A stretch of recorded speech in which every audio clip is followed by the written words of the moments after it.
Oh, hello! I didn't see you there, my friends. It's CJ from 101X. We're going to be talking, I'm excited about this, with Aaron from AWOLNATION. You've also probably known him from several of his other bands. I mean, I remember Under the Influence of Giants.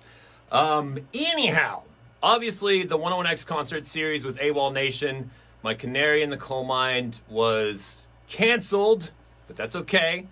Because if we stay home, we'll all get through this a lot quicker together. Speaking of it being canceled, one of the sponsors of the 101X concert series, Pluckers, they are still open for to go. So they wanted to hook you up with some gift cards. So the first 5 people after this to go over to 101X's Twitter, at 101X, aptly named, and there will be more details on how you can register to win a Pluckers gift card and get you some wings. So we're going to be waiting for Aaron to join us and hang with him. Oh, look at that. Hello. Aaron, how's it going? Good. How are you? Good, man. I'm CJ. I'm sure you remember meeting me like a decade ago at South by Southwest. I do. Yeah. Just hey, the bags good in old my days. eyes have grown a bit, but Yeah. yeah. So How how are you you? How are you handling quarantine and everything? Trying to keep my head straight, trying to stay positive, communicate with as many people as possible, and Yeah. try to spread positive energy. And I mean, I personally have just been doing these conversations on my Instagram every day at noon with different folks and different artists, and try to pick their brains and learn. Yeah. You've had a lot of interesting people on, right? Yeah. Yeah. I've never done anything like this, and so it was 2 things. One, really nice. So many people have been just said, yeah, sure, I got nothing else going on. And then, I'm trying to learn from other people how they deal with fear and chaos in this way. Let's face it, that's what we're going through. We can all see that it's the mental, the attack on our mentality is very much real right now. And we all know about the physical dangers because that's widely covered. It's out there, yeah. Yeah, so I'm trying to provide something different, a different spin on it, which is how do you deal with the fear of the unknown? I'm sure you've been through different things in your life, whether it was a new job or new relationships, which kind of jumping off that high dive, and how do we best deal with it? So that's what I've been really passionate about trying to focus on. And this new album happens to be about that very thing. So it's kind of therapeutic and very fitting for where I'm at right now. Yeah. Okay, that's good, man. I can't wait to hear it and kind of, work through the headspace we're all going together. I love, the internet can be a dumpster fire, but with what's been happening now, I've seen so many people do things like this, explore different creative avenues. I've had to learn to put my phone on airplane mode because when my friends see I'm doing interviews, they'll start prank calling me and it'll kick me off. But it's been fun. Have you picked up any other new hobbies around the house? A trash garden, making your own Lego Masters show? Honestly, most of our fans know that I love to keep to myself as much as possible. So this has been a new thing. And I was saying, I don't mean to repeat myself to any viewers that just heard me say this earlier, but I feel more connected to our fans than I ever have before because we're all going through this. Because we have fans in Holland, India, South Africa, and everywhere, right? So what a beautiful thing that we can feel connected for.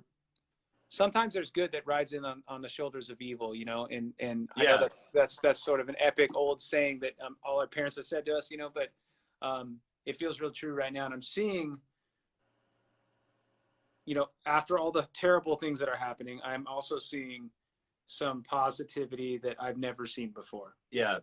Positivity. It feels a lot of people stepping outside of their comfort zones. Yeah. To open up a little more and to be out there and I guess connect with people in the best way we can. Yeah. Yeah. I mean, I don't know if you're anything like me, but I definitely talk to my parents each day now. Yeah. I have my little sister. I talked to my grandmother who's 97 yesterday, and we don't talk a lot. And I've really tried to make an effort to pick up the phone with my friends and my family. And it actually feels nice because I do kind of like being isolated in my little studio. Yeah. I don't like talking on the phone a lot, but now I've really taken joy in just having these hour-long conversations about nothing. Yeah, because, no one said you have to be talking about this thing all day long. It's unhealthy to do. I don't know where you were at or what age, but I remember after 9/11, I learned a valuable lesson, which was that I didn't need to watch the news all day long. It I thought I stresses you did, out. but I didn't learn anything Yeah. new. You know, I remember when I was young, I was a very impressionable young adult, you know, at the time. And it felt like my patriotic duty to watch all of the news, All the, yeah, all report it. the And I horrible was smoking a lot stories. of weed. I was smoking a lot of weed at the time, so I just like smoke weed, just watch this, and go like, "Whoa," you know. And it was crazy. So I learned a valuable lesson, which is I'm not better off having watched that much content, you know, because Yeah. everybody's figuring it out. As long as you know what the rules are, what the law is, and the recommendations are, that's really all you need to know, and you do your best to stay positive. It doesn't help you to check in on all those other numbers. They're just scary, and It's not good for your mental health just it to have doesn't. that beaten in you every day. I asked my partner the other day, who makes all the records with me. We were on the phone. And I asked him, like, if you were to go back, you know, 3 weeks ago, had you not watched the news at all, would anything be different in your life? And he wasn't sure how to answer it, you know, because we get notifications on our phone here in California, like, okay, here's the new rules. The beaches are closed. This is closed. This is what we're trying to do. And it's important to stay informed, obviously, but there are ways to stay informed without digesting too much negativity at the same time. Yeah. Which is, I really feel like what we try to do in radio, you know, be funny, be informative, play good music, and kind of transitioning to the radio thing. You've always been awesome to us in radio. I know you have a ton of fans here in Austin. Very disappointed our concert series got canceled, because that was kind of the summer show I was looking forward to, that I was hoping it was going to happen. But I remember driving in my car, and I think Toby debuted Sail on the radio on this station, 101X, and I had to pull over because I was like, I can't believe this song I'm hearing right now. But how important has, you know, radio been to your career and AWOLNATION and everything? Oh, wow. Yeah, it's only fitting to talk about that really with you guys more than any other station. Although you know, we had such wonderful support, and some stations never wanted to play that song, but they had to eventually, you know. Exactly. It's a very different song, but like I said, really I had to pull over and be like, what the fuck is this? This is awesome. And Toby's playing it on 101X right now. It was a cool moment for us. Side note, to give a shout out to Toby. Man. Toby kind of changed my life forever, dude. Really? And I've let him know that. I hope he knows that. You know. Yeah, Toby's a great dude, and I bet he does, man. He cares about the music and the people that, you know, show that same thing with radio. I have so many memories of your city and your station, and you know, I had met him before in a previous band. And was it under the influence of Giants? I think it was actually a band before that is when I met Toby. And And he I remember my manager's name is Burko, and he's like, I can't explain to you how well the song is doing in Austin. It's just crazy, man. Because we didn't think it was another song that everybody thought was going to be the single. And you know, when you've never experienced something like that, you don't really understand it. So I was thinking,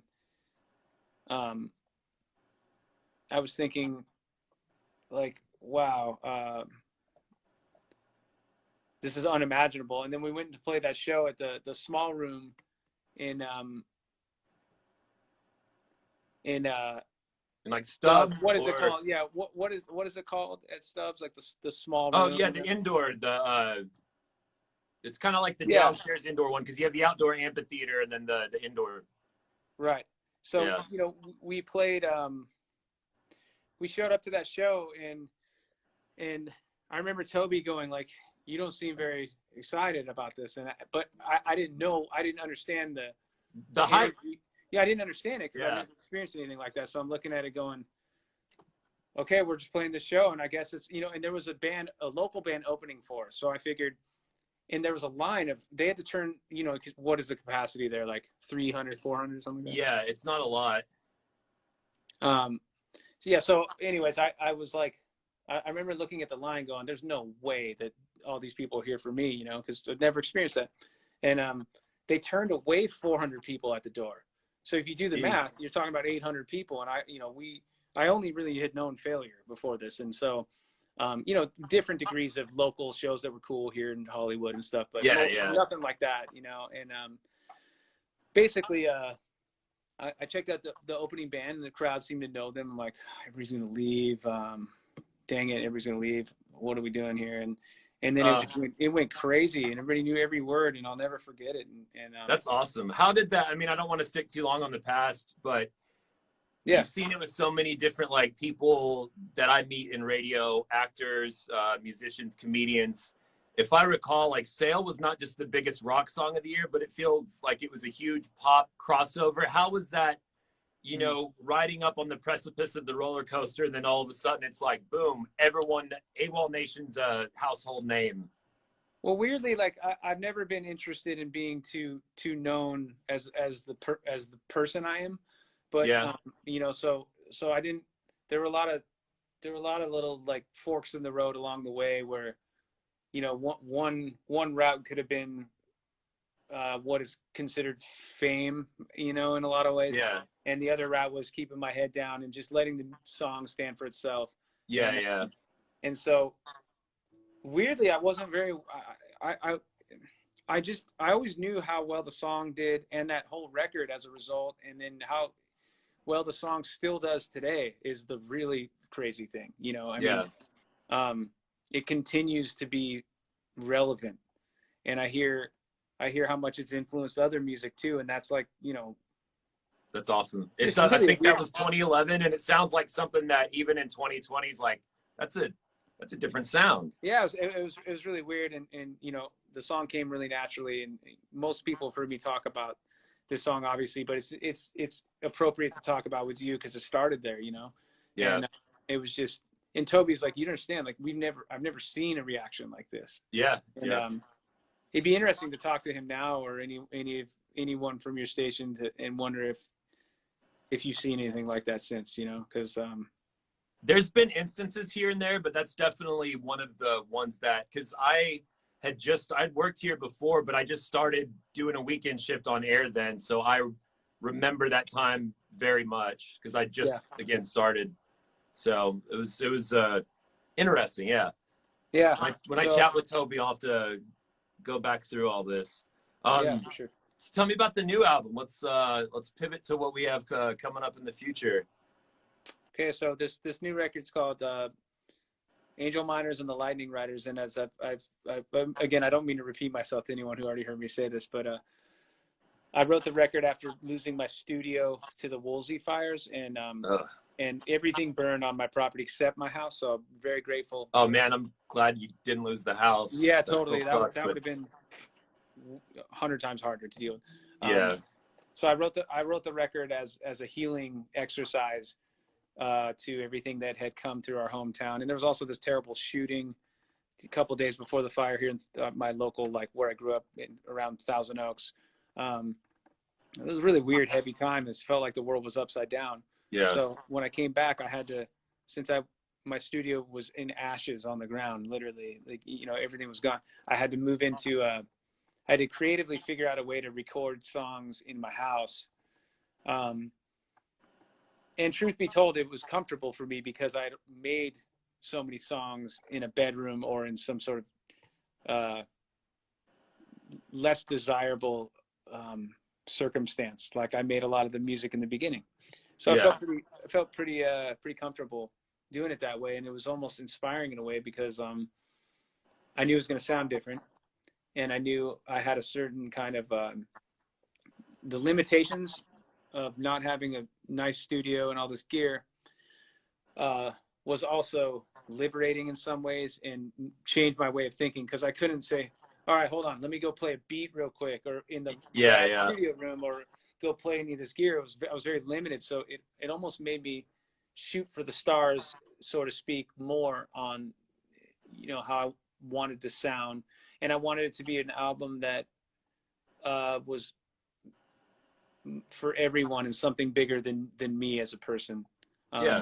So I created these two sides of the story, which are the Angel Miners are sort of who you place the blame for bad events from which they come from, and the Lightning Riders are there to combat you know, the evil powers or whatever. And bizarrely, it feels very surprisingly accurate to what is going on in our world right now. What's happening right now? Yeah. I just wrote it about a fire, which is terrifying because it burns things, right? And so now we have our own world problem, which is our collective fire, as a metaphor for what is now this virus. So it, at no point was I thinking like, oh, maybe I should delay this record, like a lot of bands are delaying their albums because they want to be able to wrap their touring around it, promotion and stuff. And I just think now's the time that people that are anticipating your songs need to hear them more than ever. So it's never an option to delay it. Speaking of that, I see you have a guitar strapped on. Yeah. Is that correct? Did you want to play some songs for us? It's no, I just it's like a new necklace, you know. So I wear this around just for the hell of it. Well, yeah, I'm gonna turn down my volume so it doesn't do a weird loop back and let you take over if you don't mind. Sure. Yeah. Can someone that's smarter than me tell me how to turn do what? Do you know how I can hide these comments while I'm playing so I'm not tempted to look at them to see how yeah, let me see if I can turn them off. There we go. I want to see what they're offering. Oh, cool. Oh, wow. Is that better? Yeah. Okay. Look, I see people I know, people I love, fans I love, and all this and that. But like when I'm playing the song, I get nervous seeing it. It gets kind of yeah. No, I want to watch your face react to this. Okay, you do? All right. I know, I I'm just kidding. see my awkward face. Like, oh! No, I know. Trust me. If you're up to me, all right. I'd have a helmet on. Anyway, so I'm going to do the best here.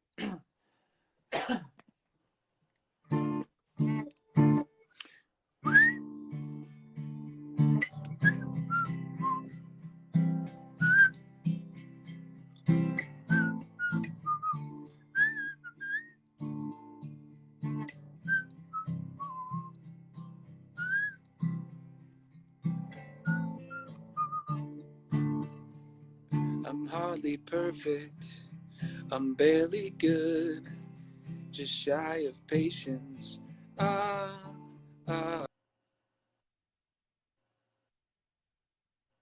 Wood, just shy of patience.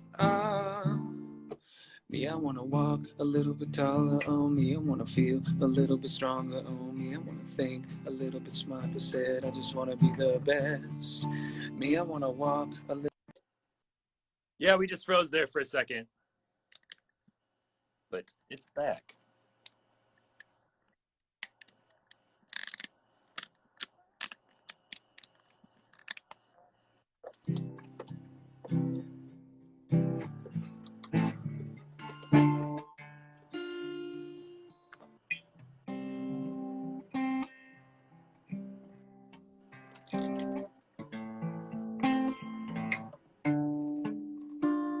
Well, thank you for that. You know, now? I don't know what you heard or what you didn't, but I was like near the bridge. It cut out, and then I saw that we were back, and I kept going, but then I didn't know what was going on, and then so I stopped singing. So like that was a rare, one of a kind. That's theater. Yeah, it completely froze, and so I was like, "Oh, he's done." I wish.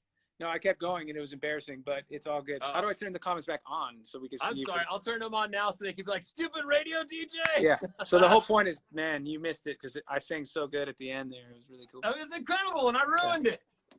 Yeah. But anyways, that's the internet and the new life. Sorry to step on you, man. I didn't mean to do it on purpose, but I seriously really appreciate the time to chat with me and everyone, and I can't wait for the new album, which we're going to be playing. I know we're playing the best right now with a lot of other songs. Can't wait to see live music again, and I know obviously you probably want to get back to that. Last question, what's the first thing that when this hopefully ends that you want to get out and go do in public or whatever? I've used this as a really nice exercise to try to be okay with wherever I'm at, you know. So I should say that first, but you know, there's a couple of like local smaller, you know, businesses, like I want to go back and support them, and some of the restaurants we love, you know, in a major way. And then the beaches that I surf, the closest beaches that I get to surf locally are closed. So obviously the first thing we'll want to do is go back into Go the eat ocean. and go surf. Yeah. Yeah. And then go be with you guys, you know, and do my Yeah. best to make up for lost time. I Yeah, will tell you man. though that the second the ban is lifted for us and it's safe for, you know, groups of 5 people to get together, I'll get the band together and we'll make a live version of this record as something to tie us between the, you know, the release of the album, which is obviously Friday, all the way to when we actually get to go on tour again, because no one knows when that'll be. Yeah. Well, thank you, man. Appreciate it very much. Thanks for having me. Please come hang out with me in the studio when y'all do come back through to Austin if you got the time. Would love to have you in, or you know, do some kind of meet and greet with listeners or something, because you got a ton of fans here that miss y'all.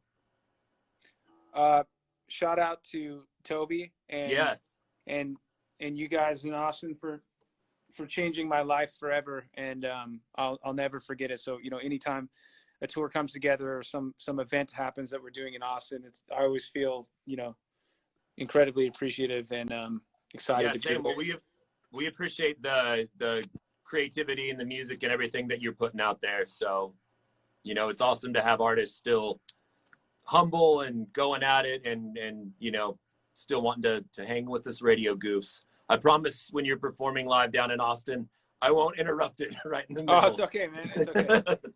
Maybe, right. And if I sound like shit, go ahead and interrupt me, because then, you know, you save the day. No, it wasn't your fault. It was the internet's fault. My screen froze, and then your screen froze, and then I thought you were just staring at the camera. Oh, yeah. Yeah. All right. That's Thanks again. too. I appreciate the Thanks for having me. time. Good to see your face, and yeah. Stay safe. All right. You too. Take care. Later.